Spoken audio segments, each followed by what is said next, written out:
Continuons à entamer notre cheminement de méditation, de réflexion, de compréhension, de connaissance. Ce sont des formes évidemment de connaissance pour mieux cerner ce qu'est le chemin spirituel et nous ajuster à ce chemin en nous inspirant également des grands maîtres en la matière.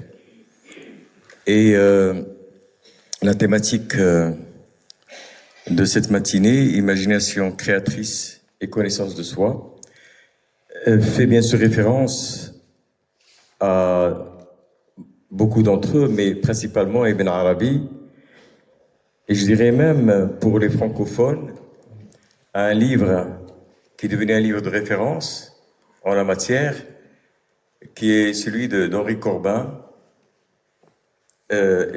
l'imagination créatrice dans le soufisme d'Ibn Arabi. J'ai vu que ce livre a eu une incidence très très grande sur plusieurs générations et ça continue, même s'il est un peu ardu, il est un peu philosophique, mais néanmoins poétique, percutant, intéressant. Quand on l'a lu, on a l'impression de n'avoir strictement rien compris, mais on est content.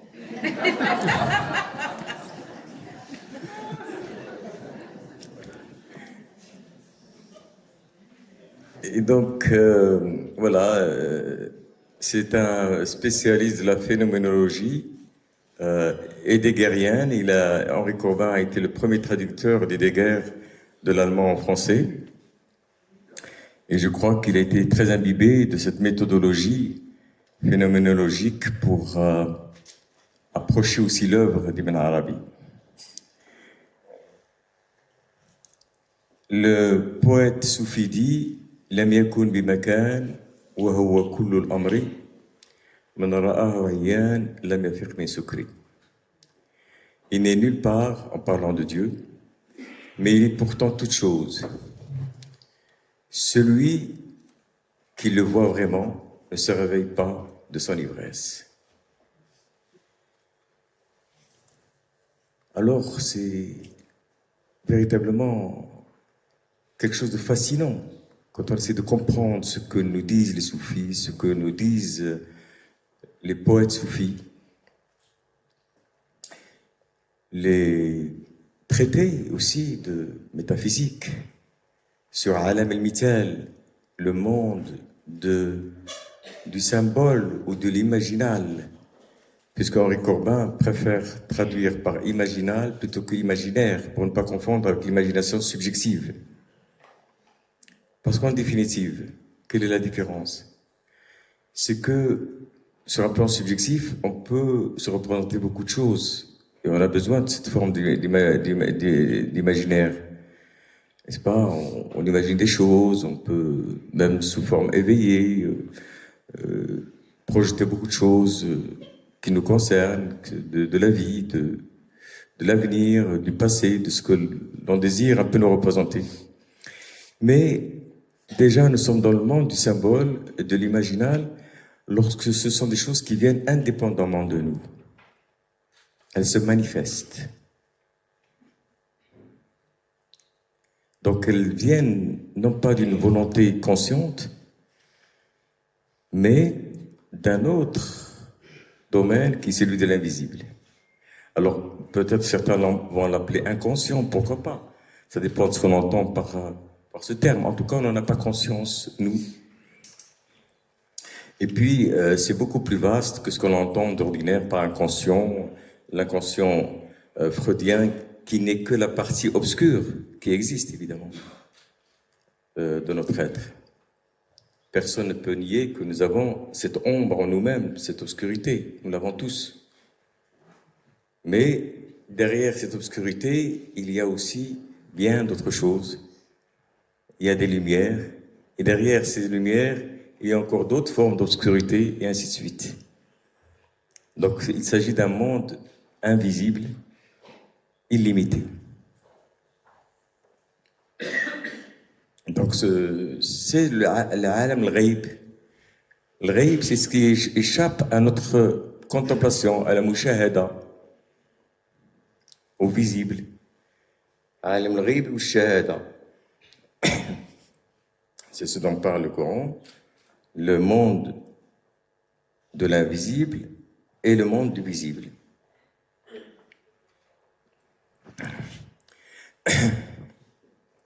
Et donc, ce monde de l'invisible, eh bien, c'est précisément, ce monde, il n'est nulle part qu'en nous-mêmes.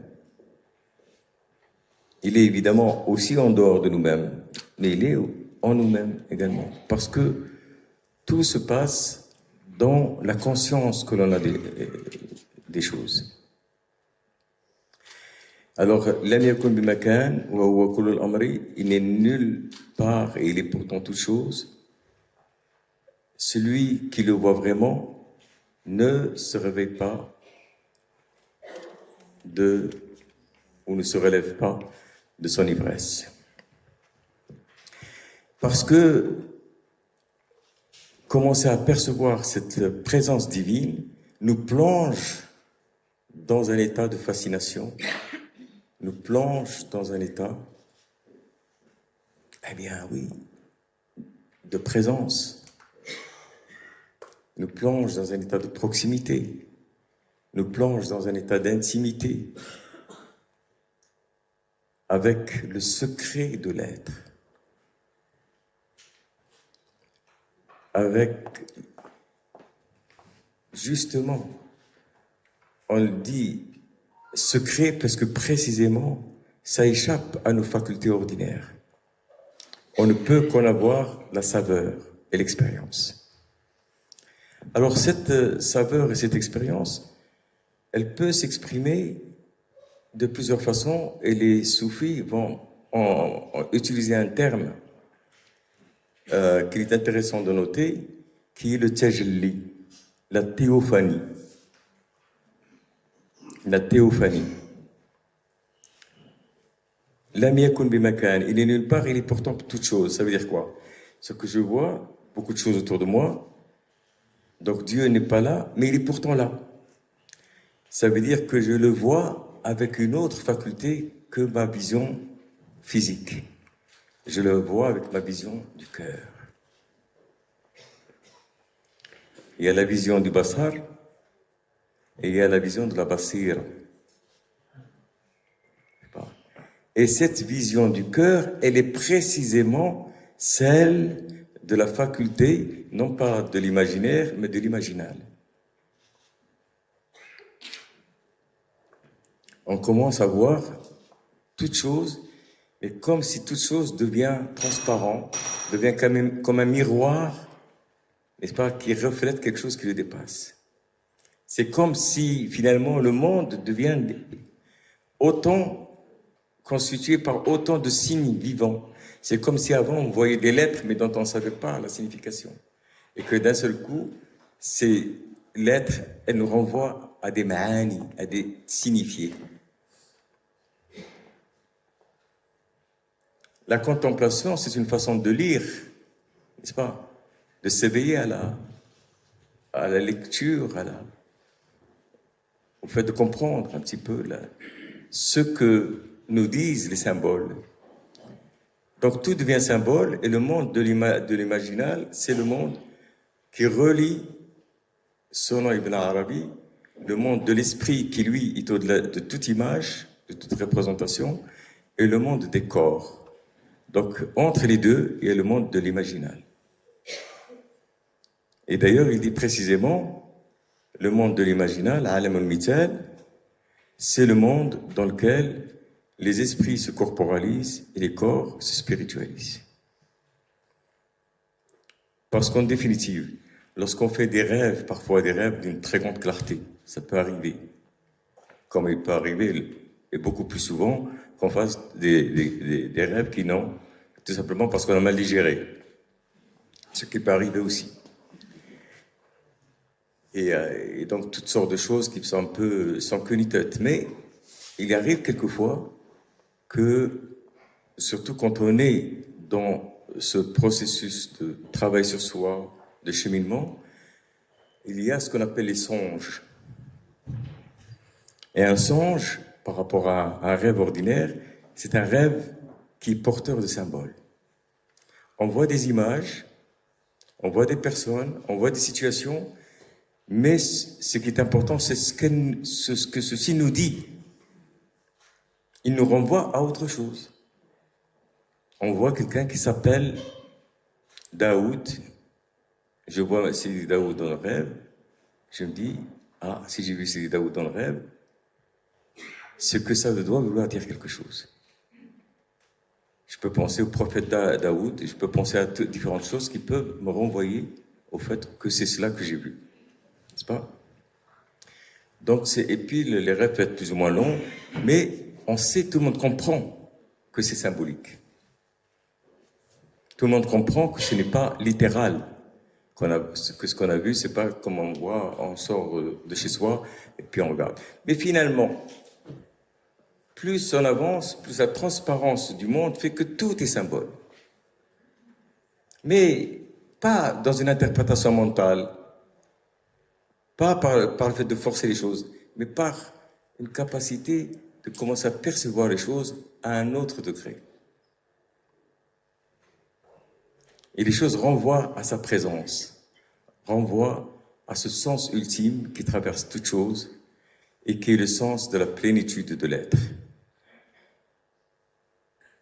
Celui qui le voit ne se relève pas de son ivresse parce que c'est la plénitude de l'être. Tout fait sens en lui. Il n'y a plus rien, puisque l'infini ne peut être limité par quoi que ce soit. Tout fait sens. Et c'est la libération la plus totale. N'est-ce pas? C'est la libération la plus totale. De laquelle, d'une façon consciente ou inconsciente, et à propos de laquelle nous avons, au fond de nous-mêmes, l'aspiration et le désir. Car qu'est-ce que nous désirons de plus que d'être dans la plénitude de l'être? Et évidemment, la souffrance, c'est le manque de l'être par la force des choses, mais c'est une souffrance nécessaire parce que c'est comme ça que par ce manque, que l'on peut nous rendre compte qu'il nous manque quelque chose précisément.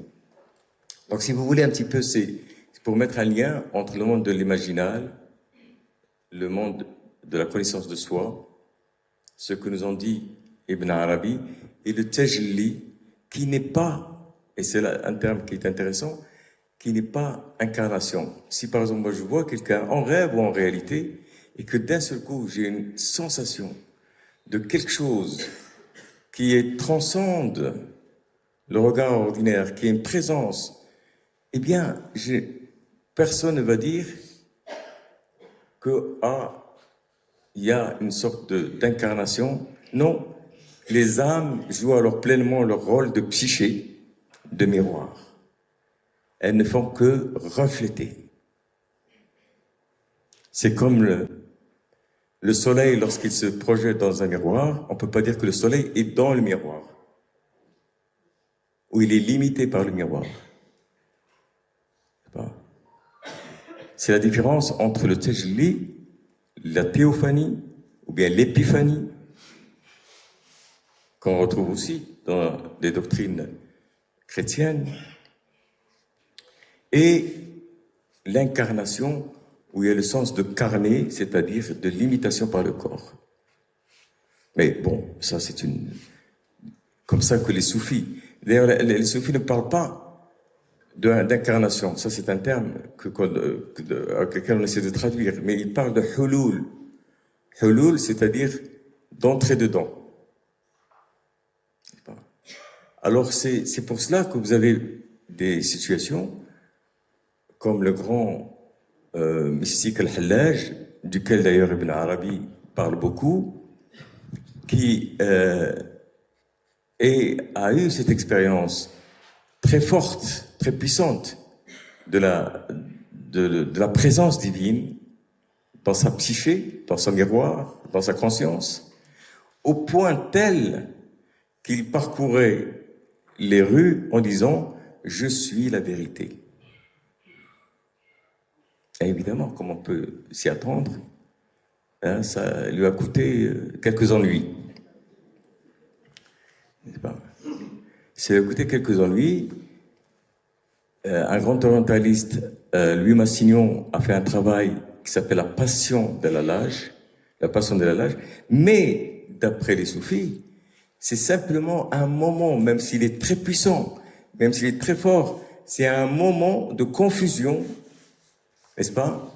C'est comme lorsque, Razali va dire, c'est comme lorsque le soleil se projette dans la lune et que la lune va en parcourant partout par cette espèce de liesse de la lumière du soleil en disant « je suis le soleil ». Elle ne fait qu'en avoir la réflexion. Puisque Dieu ne peut être contenu par rien du fait qu'il est l'infini. Voilà un peu quelques images, si je peux dire. Et puis alors, comme d'habitude, je sais pas pourquoi on se retrouve dans cette situation. Mais enfin, est-ce que quelqu'un souhaite rebondir tout de suite plutôt que d'imposer un ordre? Je ne sais pas, c'est peut-être plus simple. Bertrand, tu souhaites tout de suite réagir? Vas-y, si tu veux bien. Si tu souhaites réagir tout de suite, dire quelque chose à ce propos, prends le micro. Prends le micro. Voilà. Bien.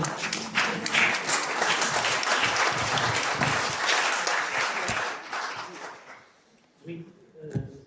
Est-ce que ça marche? Oui, ça marche. Bien, bah écoutez, je vous salue toutes et tous une fois de plus pour le bonheur de partager ensemble ce banquet spirituel.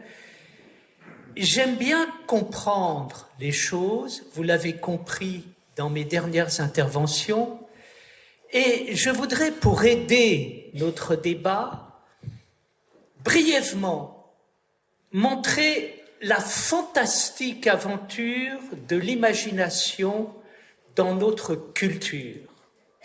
Il faut bien comprendre qu'au départ, l'imagination, c'est de la folie, c'est du délire, et que celle-ci est rejetée par les philosophes comme étant la folle du logis. Et tout d'un coup, une mutation a lieu au XVIIIe siècle, lorsque, réfléchissant sur la connaissance, Emmanuel Kant découvre que l'imagination est la clé de la connaissance, à travers ce qu'il appelle le schématisme transcendantal. Comment passer de l'intuition au concept et du concept à l'intuition, de l'intellect au sensible et du sensible à l'intellect. Et là, il découvre que nous pouvons passer de l'un à l'autre grâce à ce qu'il appelle le schématisme. Qu'est-ce que c'est que le schématisme? C'est ce que montrent très bien les caricaturistes quand ils sont capables de grossir un élément ou bien, au contraire, de le préciser, de le concentrer. Derrière un détail, ils font voir l'ensemble. Derrière l'ensemble, ils font voir un détail. Et ceci permet, pour Kant, de passer de l'intellect au sensible et du sensible à l'intellect. C'est-à-dire que ça ressemble exactement à une respiration. On respire, on inspire, on expire, et les choses se dilatent. Et tout d'un coup, elles commencent à devenir expressives. Et tout d'un coup, elles commencent à devenir du langage. Et là, un nouveau pas est franchi lorsque on passe de l'imagination à l'imaginaire au sens créatrice. Qu'est-ce que c'est que l'imaginaire? L'imaginaire, c'est ce qui se passe, comme le dit Bachelard, quand on s'absente du monde extérieur et qu'on devient présent au monde intérieur. Qu'est-ce que c'est que le monde intérieur? Le monde intérieur est un voyage. Il suffit qu'à un moment, je chevauche une image pour que cette image m'emmène à travers les éléments cosmiques, jusque vers le mystère de symboles qui me parlent de mon âme, de mon intime, et qui me font communier avec l'univers dans une relation de je à tu. Quand on est capable de tutoyer l'existence dans sa totalité, on vit un voyage imaginaire. Et le génie d'Henri Corbin est d'avoir été de l'imaginaire à l'imagination créatrice en expliquant que ce que les poètes vivent comme voyage intérieur, c'est exactement le voyage des grands mystiques qui nous amène vers la connaissance de soi. Qu'est-ce que c'est que la connaissance de soi? C'est ce qui se passe quand non pas je connais, mais je suis connu. Je suis connu par qui? Je suis connu par la lumière divine qui me révèle le divin de moi-même et qui me met en présence du maître intérieur qui va pouvoir me guider vers de plus en plus de connaissances. Et là, nous avons affaire à une expérience formidable où tout ce qui était dit dans la métaphysique, tout d'un coup se trouve exprimé de l'intérieur pour devenir le plus riche des voyages, la plus riche des aventures. Et donc, chers amis, mesdames et messieurs, nous avons le plaisir ce matin de continuer ces journées à travers un extraordinaire voyage qui est le voyage de la haute connaissance.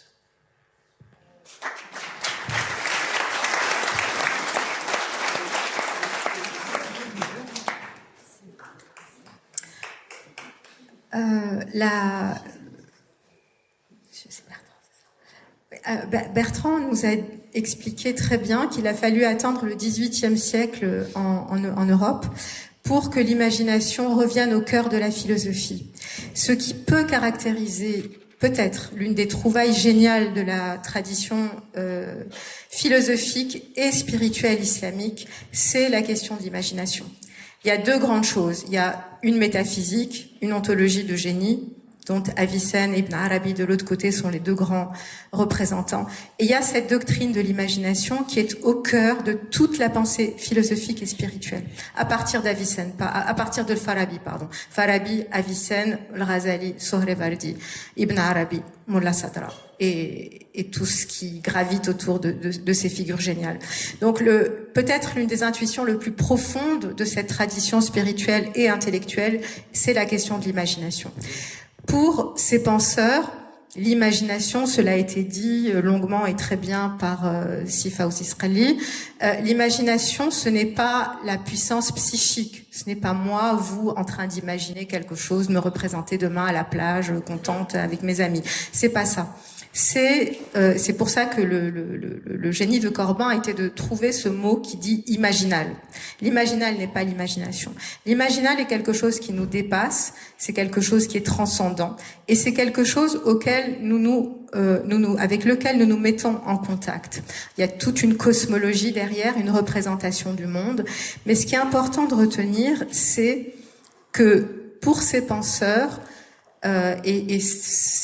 Sisraeli l'a très bien expliqué aussi, ça fonde un symbolisme qui est au cœur de cette tradition intellectuelle. Donc l'imagination, notre imagination, se met en contact avec une imagination transcendante, avec le monde des images. Alors il a plusieurs noms, Alam al-Mithal, Alam al-Mithal al-Mu'allaqa, chez Ibn Sina, c'est le Malakut, chez Avicenne, donc ça a plusieurs noms, plusieurs avatars, mais cela signifie la même chose. Il y a un monde d'images qui est indépendant de notre imagination, avec lequel nous pouvons entrer en contact, soit à l'état de sommeil, pour la plupart des hommes, ce qu'on appelle les rêves véridiques, le rêve véridique, ru'ya sadiqa, ou le songe, soit pour les prophètes à l'état de veille. Le prophète est celui qui se contacte, qui se met en relation à l'état de veille avec ce monde imaginal. Et le wahi, l'inspiration divine, est la réception de ces images à l'état de veille pour le prophète. Donc ça permet de fonder la prophétologie. La prophétologie, on l'a vu, elle est au cœur de l'islam, puisque l'islam est une religion révélée à un prophète. Donc il fallait rendre raison de la possibilité de l'inspiration prophétique. Le Alam el-Mithel est le monde qui permet, entre autres, d'expliquer, de rendre raison de la question de comment la révélation vient au prophète. Tous ces penseurs, c'est à la fois des philosophes, des mystiques, mais ils sont nourris du Coran, ils sont nourris de la révélation coranique. Une autre question fondamentale qui est au cœur du Coran, c'est la question de la résurrection, de la vie après la mort. Le Alam el-Mithel est aussi le monde, comme disait Sif Fawzi, où le corporel se spiritualise et ce qui est spirituel se corporalise. C'est là que la vie après la mort a lieu, dans ce monde-là. Donc, et évidemment aussi, c'est au niveau de l'épistémologie, c'est le monde, comme pour Kant, qui fait la jonction entre l'intellectuel et le sensible. Et ça aussi, c'est au cœur de l'épistémologie des grands philosophes. Donc, ce monde remplit ce rôle-là, ce monde imaginal, et aussi, ce qui est extrêmement important, il y a pour illustrer ce qui a été dit, en fait, Sisrali a à peu près tout dit, donc on a du mal à dire quelque chose après en ce qui concerne la tradition islamique. Pour vous donner, voilà, dans Jawahir al-Qur'an, donc les joyaux du Coran, Ibn Razali nous dit « Tous les événements de notre monde ne sont qu'un symbole, un mithel d'une chose de l'autre monde. Ou encore, dans Mishkat al-Anwar, tous les événements de ce monde sont les symboles du monde du Malakut. » Le mot qui est utilisé ici, c'est le terme mithel. Dans le Coran, il est répété à plusieurs reprises, wa adrabna lakum mithalan. Nous vous donnons des semblances. J'aime beaucoup la traduction de Baer qui traduit, ça peut être image, mais qui traduit par semblance. Donc, le Dieu répète aux hommes à plusieurs reprises dans le Coran, nous vous donnons des semblances à méditer. Et cette question de la semblance, de l'image, du symbole, est au cœur aussi de la tradition islamique, qu'elle soit philosophique ou mystique. Et la question qui tourne autour de cette question d'Alam el-Mithel. Tout est manifestation, ça a déjà été dit avant moi, tout est manifestation, tajalli, théophanie, et donc le monde est l'objet de la contemplation. Nous devons contempler le monde et chaque chose est un symbole d'autre chose, puisque ce monde est, comme le dit le Razali, tout n'est que symbole. Donc ici, il y a quelque chose qu'on retrouvera chez Ricoeur, la question de l'herméneutique. Tout est à interpréter. C'est très beau, parce que ça fonde une éthique puissante, c'est-à-dire qu'il n'y a pas une vérité qui s'impose de manière dogmatique, c'est-à-dire que ce déchiffrement que chacun de nous doit mener fonde une très puissante, un très puissant respect des uns des autres, si on y pense au niveau éthique, puisqu'il n'y a que des symboles à interpréter. Et que chacun, en fonction de qui il est, de son niveau, de sa culture, de son niveau spirituel, va interpréter. Et donc, on accepte les uns les autres, l'interprétation des uns les autres. Puisque aucun n'a accès à la vérité telle qu'elle est vraiment. Voilà. La transcendance divine nous dépasse tous. Nous ne pouvons avoir accès qu'à des manifestations qui nous sont données à travers un symbolisme. Donc vous voyez que cette question de l'imagination créatrice, qui a été, que Corbin a beaucoup travaillé là-dessus, ça a été dit, et effectivement je vous enjoins à lire ce livre magnifique, mais elle est au cœur de la tradition intellectuelle et spirituelle musulmane. Et encore une fois, je reviens là-dessus en permanence, mais c'est vraiment important, on voit des lieux communs, puissants, doctrinaux, entre la tradition mystique et la tradition philosophique. Et la question de l'imaginal, la question de l'imagination est un de ces lieux. Les philosophes pensent le malakut. Les philosophes pensent la question de l'interprétation. Le Razali reprend à Avicenne toute la distinction qu'il fait entre le ta'bir et le ta'wil. Pour vous donner une très belle... Avicenne, dans un de ses traités écrits en persan, qui est le Danishname Elohi, dit, à propos du rêve, quand on se réveille, et je vous cite à peu près de mémoire, mais c'est très proche du texte, Qu'ai-je vu dans le monde, dans ce monde du malakout, pour que mon imagination en ait fait un arbre? Alors évidemment, un arbre n'aura pas la même valeur pour un Normand, pour qu'il y a des arbres partout, ou pour un homme du désert. Donc chacun doit remonter. Et ça, c'est le ta'wil.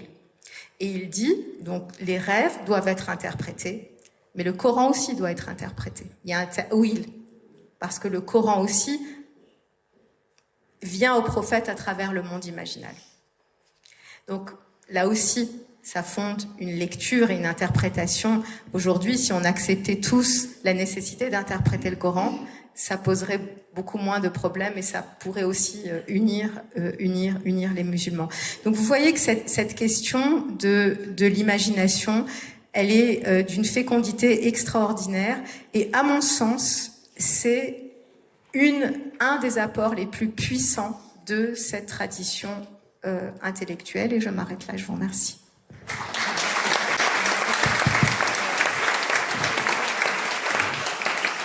C'est très intéressant. On pourrait peut-être dire, pour être en écho avec cela, que chez Ibn Arabi également, il y a cette conception qui va d'autant plus étayer ce que Myriam vient de dire à l'instant, cette conception sur laquelle l'univers est un rêve divin.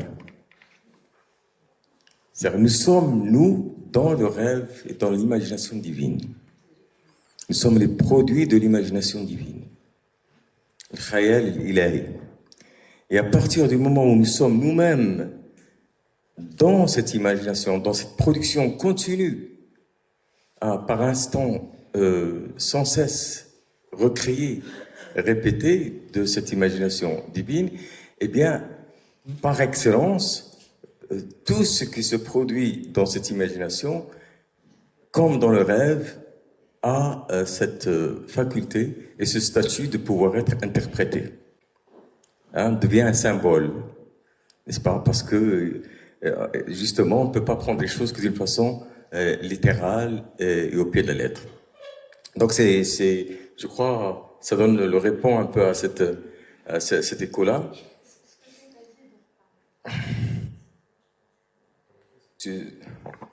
Ah, oui, ça marche. Sûrement, Cheikh Daoud va en parler, mais cette question de l'imagination, elle fonde une ontologie, c'est Ibn Arabi. Mais c'est une autre question et probablement oui, ça, unique. Voilà. Bon, de toute façon, évidemment, c'est par petit à coup que la fresque un peu se met en place. Mais dans cette imagination divine, et c'est ça qui est intéressant, et là aussi, ça fait un peu un écho avec ce qui a été dit aussi par Bertrand. Dans cette imagination divine, Dieu imagine et crée par son imagination l'être qui va être le miroir par lequel il va se contempler lui-même. Et cet être n'est autre que l'âme humaine. N'est autre que l'âme humaine. L'univers dans son ensemble, le macrocosme, mais aussi le microcosme, l'âme humaine, en tant que lieu par lequel et en lequel Dieu va se contempler lui-même. Et donc, en se contemplant lui-même, l'homme contemple Dieu, n'est-ce pas? Et Dieu, par cette contemplation dans le miroir humain, finit par réaliser ce désir qu'il porte en lui de pouvoir être connu par le fameux hadith que nous avons si souvent répété ici. J'étais un trésor caché, j'ai aimé à être connu, j'ai alors créé le monde afin d'être connu par lui. Donc il y a une métaphysique là qui se dessine et qui est étonnante de précision, mais en même temps, une fois qu'on l'a dite, après, voilà, ça reste un symbole. Et un symbole, c'est quelque chose qu'on ne peut pas dire une fois pour toutes.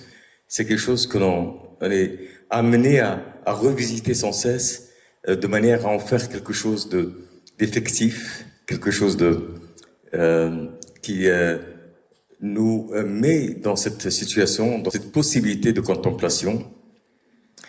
L'âme humaine, d'une certaine façon, lorsqu'elle arrive à un certain état de transparence, donc de miroir, elle devient l'œil, l'âme humaine devient l'œil par lequel Dieu se contemple lui-même.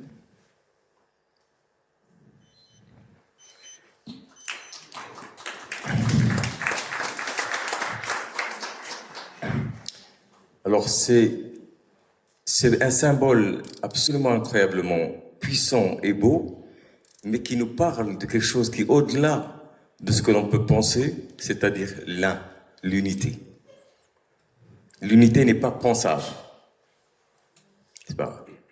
On en parle en des termes comme cela, en des termes symboliques, mais parler de l'un en ces termes-là, c'est évidemment un symbole particulièrement puissant pour la réalisation de ce vœu divin de pouvoir se connaître à travers la création du monde.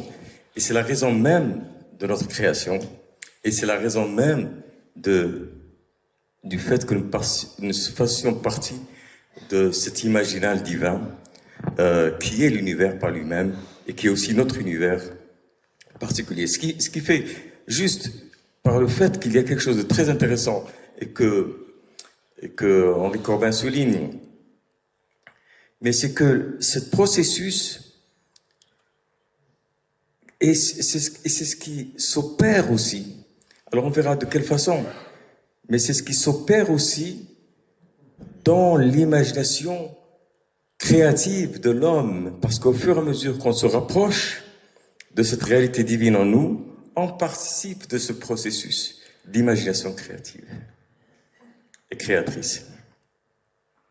L'homme devient, alors c'est quelque chose, si on le dit comme ça sur un plan théologique, n'est-ce pas, ça ne peut pas être compris, mais l'homme devient en quelque sorte co-créateur dans ce processus, d'une certaine manière. Voilà, donc c'est ce que je veux dire, mais nous avons aussi Naila, will say something, hein? Absent? You prefer absent? Ok. Oui, avec la traduction, mais mets-toi parmi nous, mon cher ami. Je voulais peut-être donner mon point de vue un peu sur le terrain, comme a dit M. Sqli. Voilà, tout a commencé par un rêve, par un besoin que j'ai vécu quand j'ai gravi le Toubkal, le plus haut sommet du Maroc. Et là, j'ai adoré ce sentiment de liberté, ce sentiment d'être proche peut-être d'Allah quand on est plus haut. Et c'était plus ma quête pour donner un sens à ma vie et peut-être me rapprocher plus du divin que j'ai commencé ce projet des 7 sommets du monde. Donc j'ai commencé par gravir les plus hauts sommets du monde. C'est le plus haut sommet de chaque continent. Et je ne vais pas parler de parcours. Vous pouvez le lire sur mon livre que j'ai laissé à l'extérieur. J'ai apporté une petite quantité. Mais je vais plus parler de ce que M. Sqli a entamé aujourd'hui. C'est comment je sens les choses quand je suis là-bas. Donc, j'ai plus confiance à Allah et c'est pour ça que je me méfie pas de ma force parce que je tire ma force du divin. Et comme a dit M. Sqli, c'est que je sens que c'est Allah qui m'a choisi pour passer quelque chose, pour passer un message à travers moi-même. Et il me donne la force pour arriver.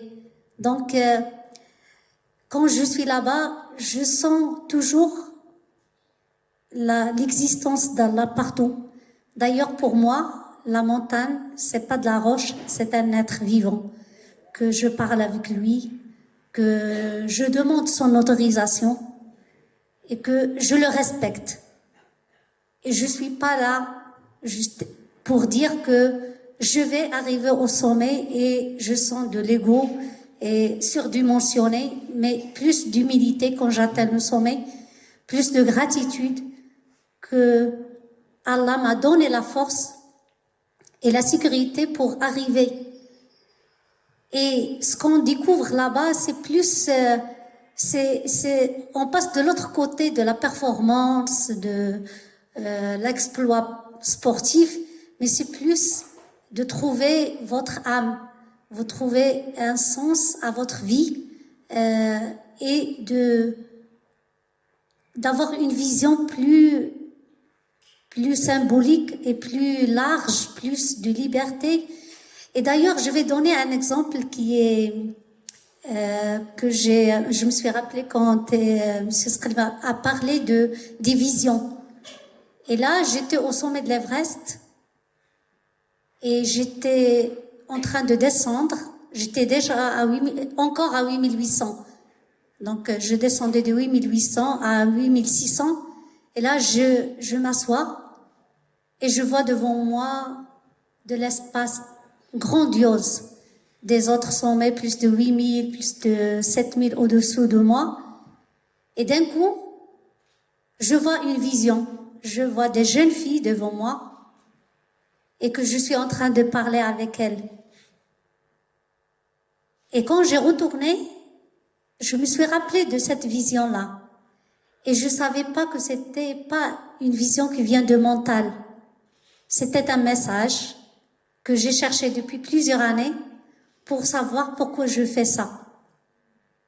Et donc, j'ai compris le message que je dois faire ça pour aider les jeunes filles aussi à s'accomplir, à être elles-mêmes, à avoir plus de liberté. Et j'ai commencé à travailler avec les jeunes filles depuis ce temps-là, depuis 2017 où j'étais au sommet de l'Everest. Donc, chacun de nous, je crois que on peut percevoir des messages que Allah nous donne. Ça peut être des visions, ça peut être des sentiments, ça peut être des paroles qu'on entend.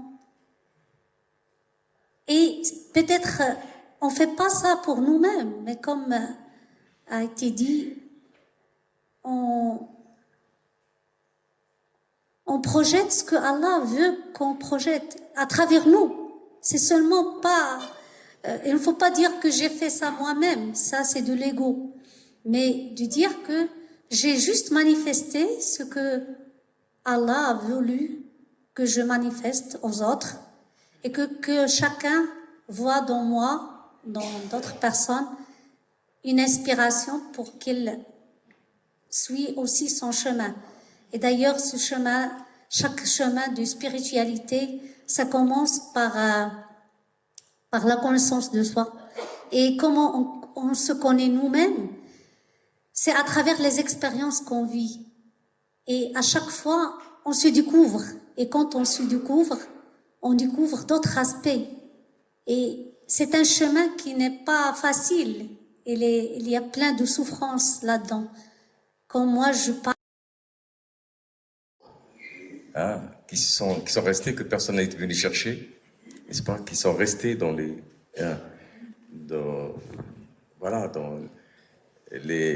creux de la montagne, qui n'ont pas pu évidemment survivre à cette expérience. Et donc se transcender, mais pas pour l'exploit. C'est vraiment très beau ça, pas pour la performance, mais se transcender pour se transformer. Et pour comprendre ce pourquoi nous sommes faits, pour comprendre notre destin.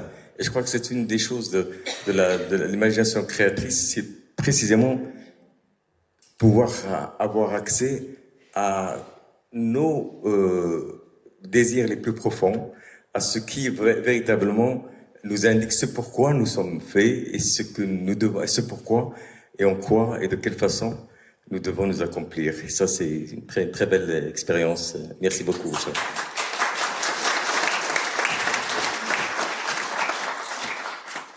On continue, Salamatou. On va dans un autre continent. Tfadal.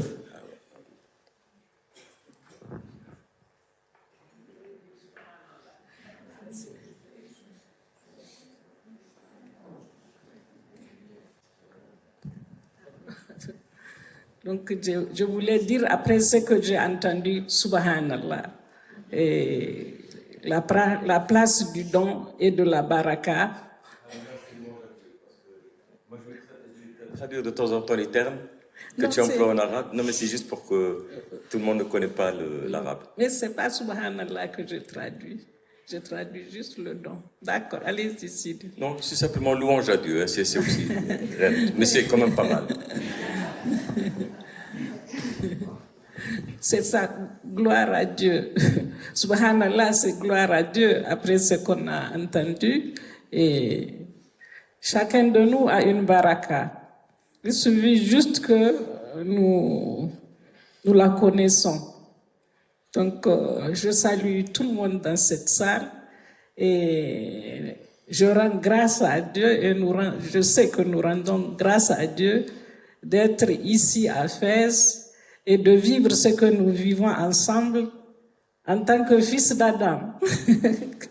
Parce que dans beaucoup de langues africaines, la personne humaine, on dit, en Songhai par exemple, Andamaise, fils d'Adam.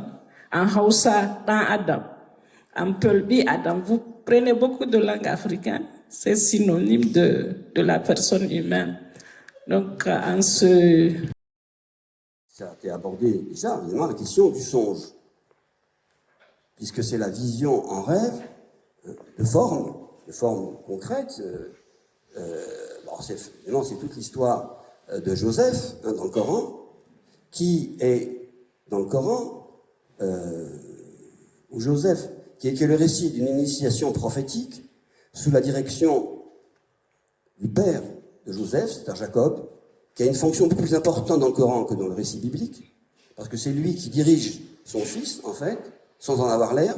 C'est un peu le route, en quelque sorte, le pôle de tout ce qui arrive, mais qui voit tout de suite que son fils a reçu le ta'wil et la hadith. Et là, ce qui est intéressant, c'est que l'interprétation des rêves, en fait, c'est pas les rêves dont il est question, c'est le terme de hadith, pluriel de urdoutha, il y a des choses qui vont arriver.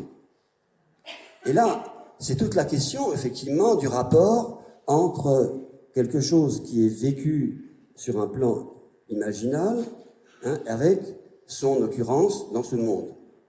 Et tout le récit, toutes les phases du récit, alors je ne vais pas le reprendre, c'est trop long évidemment, et la réalisation, l'actualisation de cette capacité de faire venir dans le monde concret des réalités qui sont supérieures.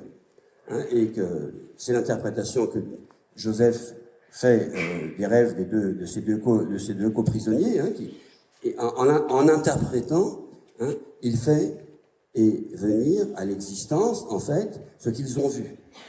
Et le mot ta'wil, en arabe, on traduit, qui désigne en général l'interprétation, au sens propre, ça veut dire, ça vient de ala ya'ulu ma'alan, qui veut dire arriver à son terme, et ta'wil, c'est faire arriver une chose à son terme. Donc, je veux dire, la vision d'une forme sensible, vue en rêve, est en rapport évidemment avec notre devenir, et le rêve, effectivement, se réalise ensuite. Alors, c'est la conclusion aussi de l'histoire, où les parents de Joseph et ses frères se prosternent, et tout cet événement-là, toute cette série d'événements qui arrivent à la fin, et ça, en fait, ce qui est beau dans l'histoire, évidemment, c'est que c'est la réunion de Joseph et ses frères. C'est une histoire d'amour, en fait. Alors, il y a aussi l'histoire avec... enfin, on ne peut pas entrer dans le détail, mais... et c'est une manière dans le Coran de faire voir un autre aspect de la révélation, en fait. Sous une forme de récit, mais c'est ça la révélation. C'est ça la révélation, c'est ce qui mène notre existence. Donc, et le déchiffrement des signes, des ayats, c'est effectivement une question existentielle, de passage, de saisie d'un sens qui nous est donné par Dieu sous une forme imaginale pour arriver à le réaliser dans ce monde. Et c'est tout. Et la révélation, c'est ça. C'est mener notre histoire à son terme, qui est en même temps son début, parce qu'effectivement, dans la racine A'ala ya'ulu ma'ala, il y a aussi le terme de Awal. Donc ça, c'est un cycle. C'est-à-dire que ça fait arriver à la fin, mais ça va revenir au début, etc. Donc ça, c'est un aspect. Voilà, donc, et je ne vais pas être beaucoup plus long, mais bon, il y a toute la question aussi du rêve d'Abraham dans le Coran. Et là, ce qui est curieux dans cette histoire-là, et ce que relève d'ailleurs Ibn Arabi dans les Fusus, c'est que Abraham se voit, inni ara fil manam, anni athbahuk, il dit à son fils, je vois dans le rêve que je te sacrifie. Et Ibn Arabi se demande, mais pourquoi il n'a pas interprété? Puisque c'est une vision en rêve. Tout rêve doit être interprété. C'est une image qui n'a pas une image. C'est une réalité supérieure qui s'est manifestée sous la forme d'une image, et qui doit être. Alors, il y a différentes explications, la vision des prophètes, les vérités, etc. Donc, il suit à l'aide. Mais effectivement, le bélier vient pour le ta'wil, en quelque sorte. Voilà. Et donc, et tout ça, évidemment, il faut arriver à le rattacher au thème de notre festival, qui est la connaissance de soi, et qui est, au fond, la question de percevoir, comme le verset du Coran, Sanurihim ayatina fil afaq wa fi anfusihim, nous leur ferons voir nos signes sur les horizons et en eux-mêmes. C'est tout le passage, effectivement, du plan extérieur au plan intérieur. Mais voilà, donc on ne peut véritablement penser la réalité suprême qu'en image.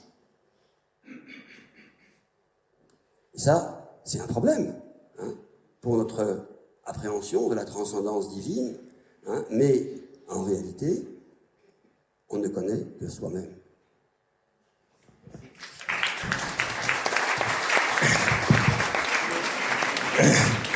Merci beaucoup.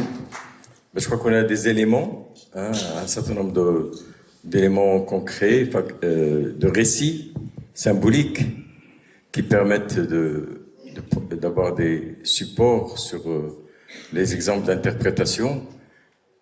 Moïse est un exemple, parmi d'autres, on a vu Joseph, Abraham, du fait que lorsqu'il arrive dans cette vallée de Towa,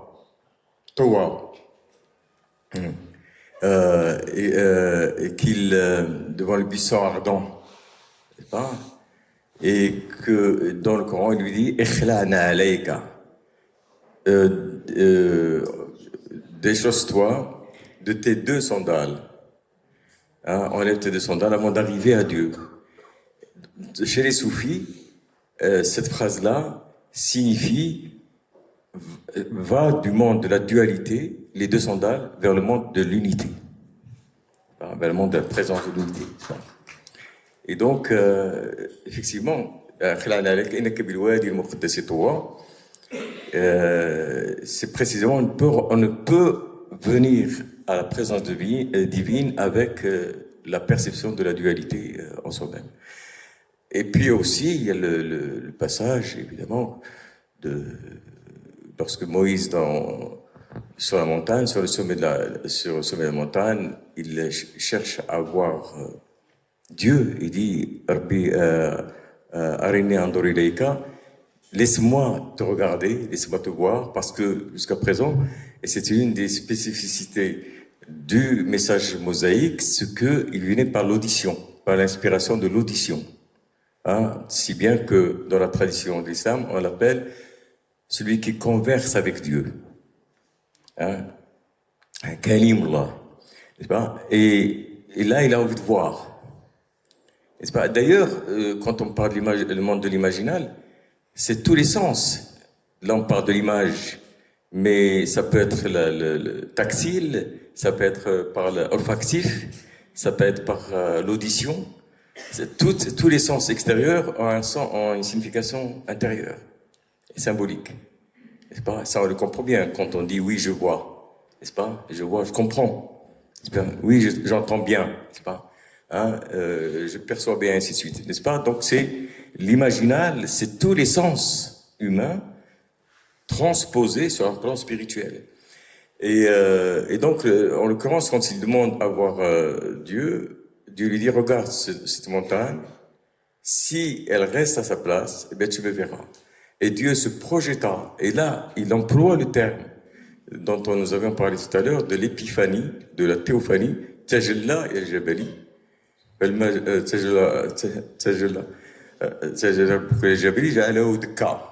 lorsque Dieu s'est épiphanisé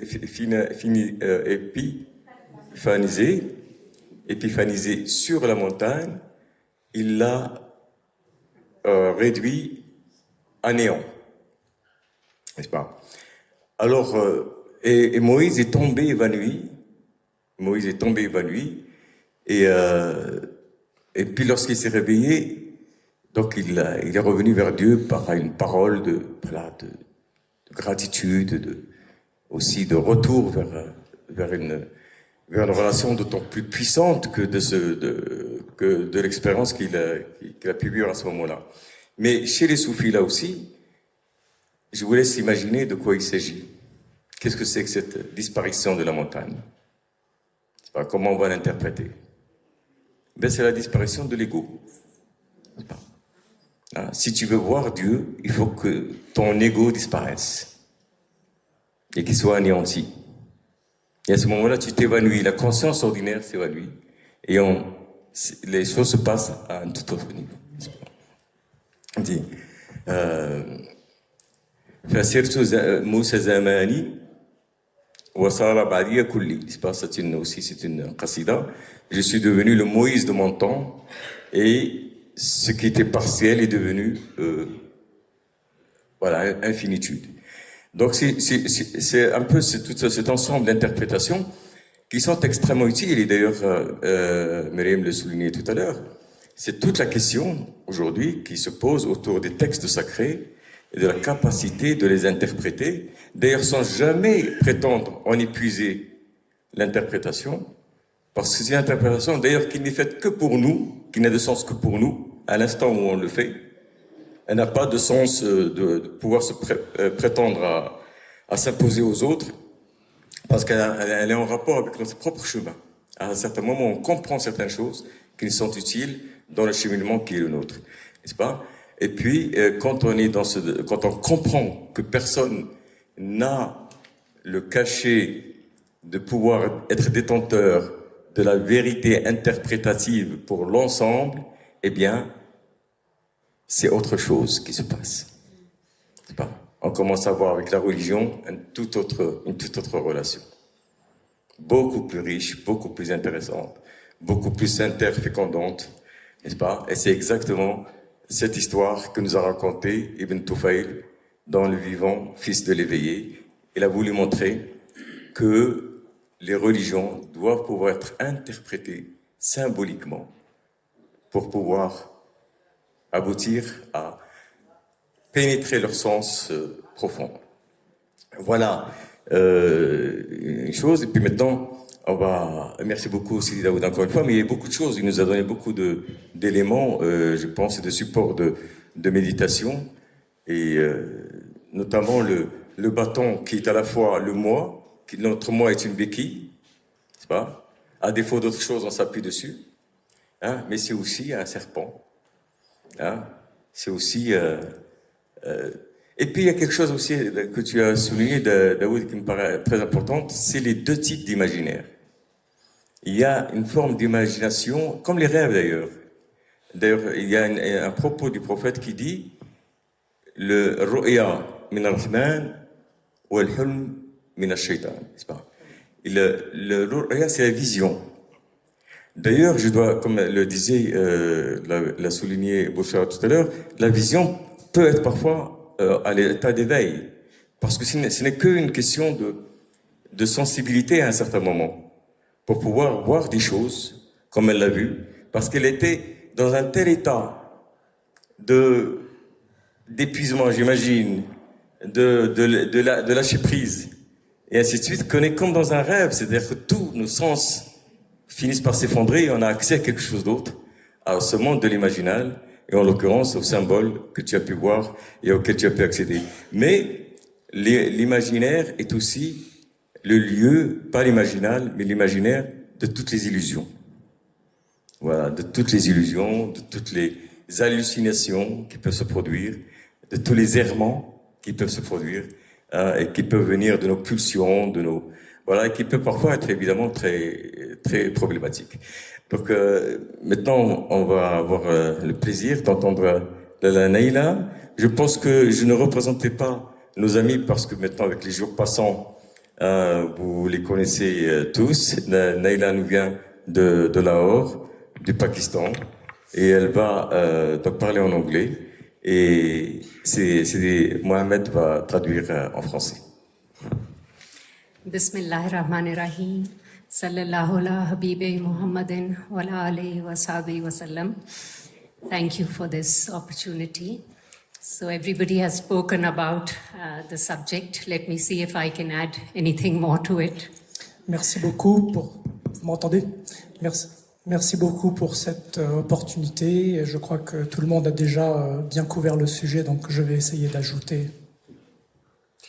The Prophet sallallahu alaihi wasallam said, "Man arafa nafsahu faqad arafa rabbahu." The one who knows himself knows his Lord. Et donc le prophète a dit, celui qui se connaît lui-même connaît son Seigneur.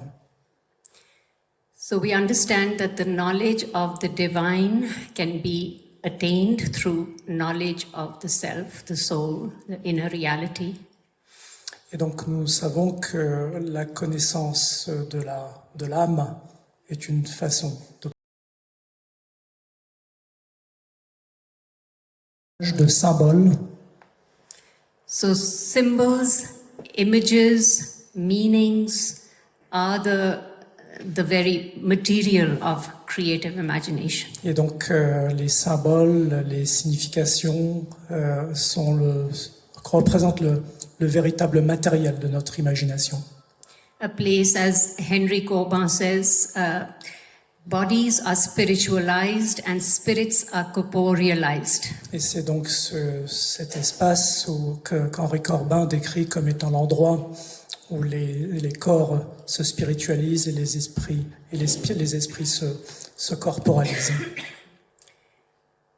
And the creative imagination enables different degrees of revelation. For instance, in the case of divine messengers, it affords wahi, which is direct revelation from God.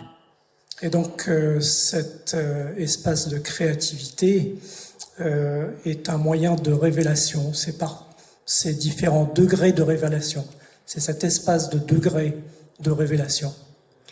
In the case of the highly evolved, saintly enlightened souls, it is ilham. Et donc, pour ceux qui sont, pour ces âmes réalisées, c'est l'ilham.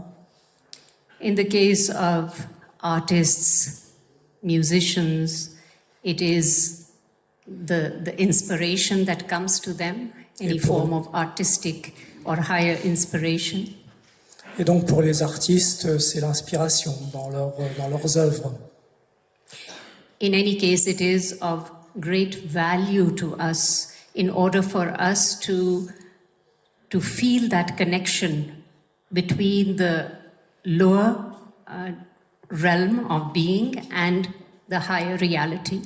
Et donc, c'est essentiel pour nous de ressentir cette connexion entre ce monde matériel et ce monde plus élevé. In the Quran, we read a verse which refers to the day when the earth will be a different earth. It will be transformed into another earth. Et dans le Coran, il est dit que la terre sera transformée en une terre différente. Where does this transformation or transfiguration take place? Quand cette transformation va se passer? We can imagine it to be on a literal level. Let's say, for instance, when the end of the world comes, the earth becomes another earth. Et donc nous pouvons l'imaginer à notre niveau réel, lorsque la fin du monde arrivera, une autre terre émergera. But more importantly, I think it relates to the use of the creative imagination in us through which we can transform our very experience of life. Mais beaucoup plus important, ce qui est beaucoup plus important, c'est notre propre utilisation de notre imagination pour pouvoir justement aller vers cette transformation. The transfiguration of human identity into divine identity. Et c'est cette transfiguration de l'identité humaine vers une identité divine. Like it is said that God became man so that humanity could become divine. Et donc c'est justement lorsque Dieu est devenu humanité de façon à ce que l'humanité puisse devenir divine. You take the symbol of the Eucharist in the Christian tradition. Et donc nous prenons le symbole de l'utérus, c'est ça? How the bread and wine are turned into the blood and flesh of Christ. Comment est-ce que le vin et le pain a été transformé dans le corps du Christ?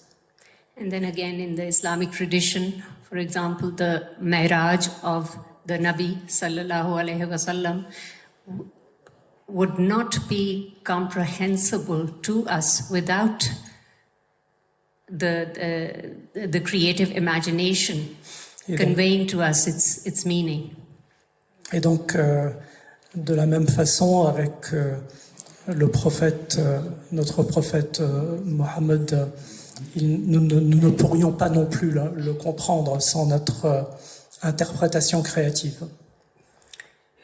So in the end, I will just say that for the knowledge of the self, for knowing the self and for knowing God, the creative imagination has always been and will be the sole means of our access to higher meaning and to understanding of the higher reality. Thank you. Donc c'est par justement la création, la créativité, notre propre créativité, qui va nous permettre d'atteindre Dieu. Merci beaucoup.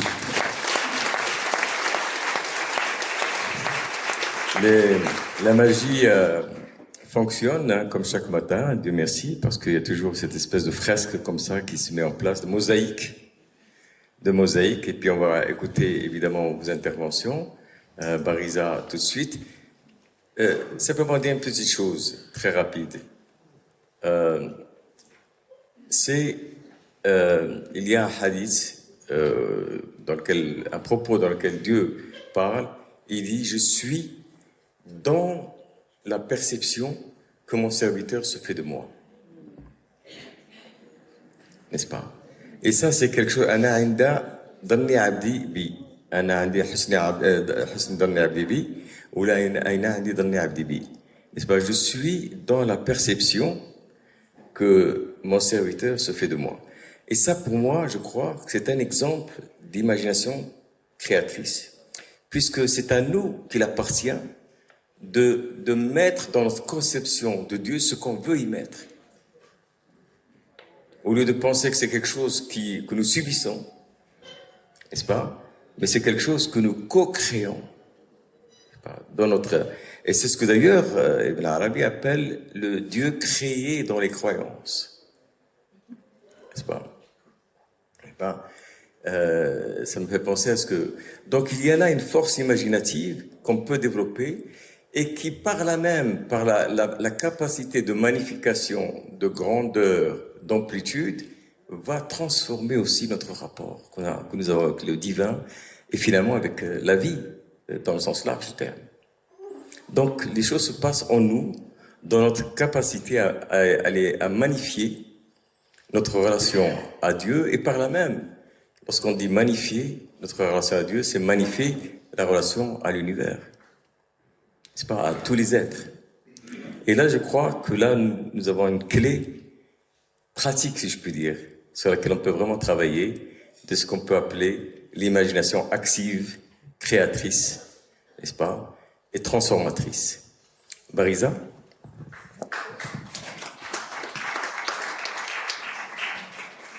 Merci. En tout cas, merci pour ce panel extrêmement riche. Il n'y a pas de question. C'est difficile, une question est difficile, mais peut-être un point de vue. Un point de vue, d'abord, merci de nous rendre accessible Ibn Arabi, parce que je suis assez d'accord avec toi sur le fait que quand on le lit, on se pose des questions, on ferme le livre, on est content, mais on n'a pas compris grand-chose. Et de mon point de vue, il y a quelque chose qui est, soit c'est un génie, et je ne suis pas à la hauteur de ce génie, soit il est fou. Heureusement qu'il y a la médiation de Corbin qui essaye de nous faire comprendre et approcher Ibn Arabi. Moi, je suis bien sûr que Ibn Arabi, c'est un des plus grands, évidemment, mais je me sens plus proche de Mohamed Iqbal. Mohamed Iqbal, parce que c'est un contemporain, d'abord, et parce qu'il a su lier l'Occident et l'Orient à travers sa connaissance des philosophes occidentaux.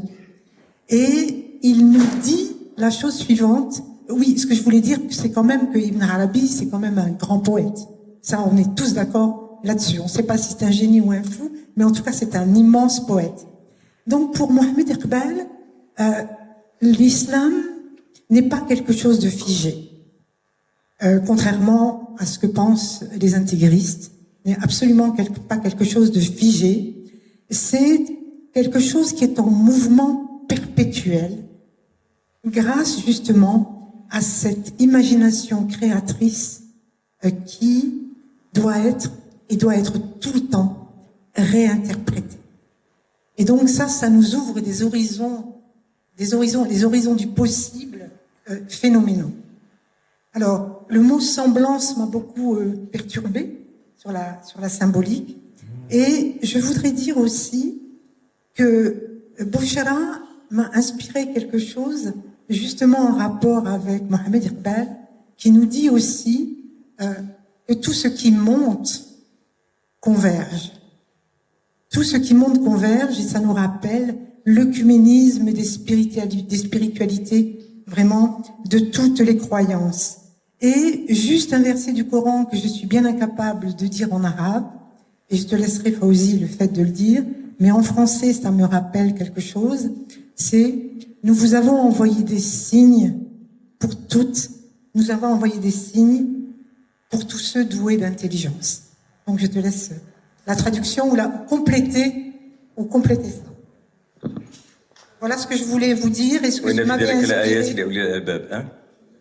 Oui, bien sûr, on va tous répondre. On va prendre des questions et puis après, on refait une petite réponse synthétique. Mais je comprends bien qu'après cette vis-à-vis, il y a à nouveau un rebond chez les conférenciers eux-mêmes qui se voudront forcément compléter. Et puis peut-être une question pour madame. Est-ce que Mohamed Iqbal continue à être étudié? Ah oui, oui. Mais madame Naïla Aït-Nour est une spécialiste de Mohamed Iqbal. Oui, c'est spécialiste de Mohamed Iqbal. Elle enseigne Mohamed Iqbal. You are teaching Mohamed Iqbal from what I know. Oui, absolument.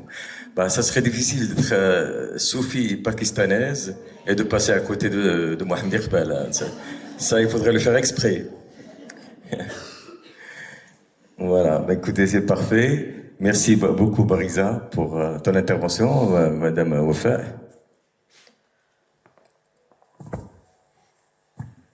Bonjour à tous. Merci infiniment pour toutes ces lumières ce matin. Je suis accompagnée pour ce séjour, pour mon bonheur, avec mon oncle qui approche les 90 années. Et aujourd'hui, je crois que son application météo l'a un peu trompé. Il n'est pas venu avec moi. Il était sûr qu'il allait pleuvoir des cordes. Je vois qu'il y a un soleil radieux. Il aura raté beaucoup. Et chaque matin, nous débattons du thème de la journée. Comme ça, nous avons un préavis de ce qui nous attend. Et ce matin, il me dit, Wafa, mais dis-moi,